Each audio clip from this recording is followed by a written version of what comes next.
គេថាបើចង់ប្រឡាក់ត្រីឲ្យឆ្ងាញ់ឲ្យដាក់ក្លាសេសិនជាងយប់មិញម៉ោង7 កន្លះខ្ញុំទៅផ្សារទិញត្រីបានត្រីកាហាយកទុយក្រហមនោះ5ក្បាលនោះ1គីឡូហើយត្រីឆ្លូយនោះ8ខាំជាមួយនឹងត្រីកេះនឹង4ខាំត្រីកេះចង់ទិញច្រើនដែរតែអ្នកលក់ថានៅសល់តែ5ហ្នឹងអីចឹងចាឲ្យគេលក់ឲ្យធូរថ្លៃដែរបងប្អូន1គីឡូ30000នឹងធូរថ្លៃចាតែបើយើងទិញពេលព្រឹកឬអាពេលគេកំពុងសបោហ្នឹងបើមិន35000ក៏40000ដែរត្រីនឹងឆ្ងាញ់ហ៎ដល់ពេលយើងយកមកខ្ញុំវាយទឹកកកដាក់ចូលឡាំងស្ងោរមួយយប់ឥឡូវព្រលឹមឡើងហ្នឹងខ្ញុំយកមកលាងទឹកលាងអីឲ្យស្អាត2-3ទឹកទៅបងប្អូនចាហើយសាច់ត្រីរឹងចាខ្ញុំមិនទាន់ដឹងច្បាស់ថាម៉េចទេចាំមើលខ្ញុំប្រឡាក់ទៅឆ្ងាញ់ដូចគេថាដែរអត់ទេចឹងយើងលាង2-3ទឹកឲ្យស្អាតមកខ្ញុំចាប់ផ្ដើមប្រឡាក់គ្រឿងខ្ញុំដាក់ស្ករនោះមួយស្លាបព្រាបាយក៏ដូចជាប៊ីចេងនោះចុងស្លាបព្រាបាយតិចមកហើយអំបិលខ្ញុំដាក់ចិត្តមួយស្លាបព្រាបាយដែរអត់ដល់មួយស្លាបព្រាពេញទេបងប្អូនហើយក៏ដាក់ជាមួយនឹងម្សៅស៊ុបខ្នុរហ្នឹងកន្លះស្លាបព្រាបាយទៀតមកហើយយើងច្បល់វាចូលគ្នាតិចមកហើយមានដាក់ស្ករក្រហមស្ករពាងយើងស្ករពាងស្ករត្នោតអីបងប្អូនស្ករក្អមអីដូនតាយើងក៏ដាក់ឈ្មោះប្លែកចាប្លែកគ្នាឲ្យយើងស្រួលហៅអញ្ចឹងណាកុំឲ្យច្រឡំដល់ពេលអញ្ចឹងខ្ញុំដាក់វាលាយបន្តិចមកដើម្បីឲ្យត្រីយើងប្រឡាក់ទៅមានពណ៌ស្រស់ស្អាតអញ្ចឹងចាឥឡូវត្រីរបស់នាងខ្ញុំប្រឡាក់រួចហើយខ្ញុំផ្អាប់វាទុក2-3ម៉ោងបាទខ្ញុំយកមកដាក់ហាលបងប្អូនហើយនិយាយពីថ្ងៃហ្នឹងមានថ្ងៃល្អម្លេះអញ្ចឹងខ្ញុំដាក់ត្រីហ្នឹងហាលប្រហែលជា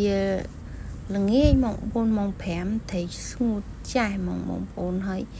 ល្អឆ្ងាញ់មែនហ្នឹងដូចតែគេថាខ្ញុំឃើញគេផុសក្នុង Facebook ហ្នឹងគេនិយាយរៀបរាប់មកដល់តែមកធ្វើតាមគេតំណងឆ្ងាញ់ហើយសាច់ត្រីឡើងរឹងល្អអញ្ចឹងណាបងប្អូនចាឥឡូវដល់ម៉ោងល្ងាចយើងប្រមូលត្រីយើងយកមកទុកខ្លះទៅហើយលៃលោកដាក់ជៀនហូបជុំគ្នាមួយកូនចៅអីល្ងាចឡើងអញ្ចឹងណាបានស្វាយទុំឬក៏លឹកមកហូបមួយត្រីជៀនអញ្ចឹងហើយបងប្អូនខ្ញុំនឹកឃើញចាស់ពីដើមគាត់បើគាត់ប្រឡាក់ត្រីរៀងប្រៃខ្ញុំមិនដឹងថាហេតុអីបានជាគាត់យកទឹកខ្មេះដំខ្ទឹមសតិចមកហើយដាក់ប៊ីចេងចូលជ្រលក់និយាយពីឆ្ងាញ់នោះឆ្ងាញ់ប៉ុន្តែខ្ញុំពីក្មេងឆ្ងល់ដល់ពេលមកដល់រៀងចំណាស់ដូចពួកគាត់ដែរបានថាអូពេលណាត្រីយើងរៀងប្រៃយើងធ្វើដូចគាត់ចឹងទៅជ្រលក់ទៅត្រីអត់ស្រូវបាក់អត់សូវប្រៃប៉ុន្តែត្រីខ្ញុំអត់សូវប្រៃទេខ្ញុំប្រឡាក់នេះបងប្អូនមកល្មមឆ្ងាញ់ហ្មងហើយត្រីឃើញឡើងស្អាតហើយនេះទុកមកបន្តិចមកយើងលៃលោកជៀនល្ងាចនឹងហូបជាមួយអាឡឹកមកបងប្អូនឲ្យបានស្វាយទុំបានតែខែនេះស្វាយទុំចិត្តផុតដៃឯងចិត្តចូលដល់ក្តាប់ស្វាយដល់អីវិញហើយនេះកូនខ្ញុំ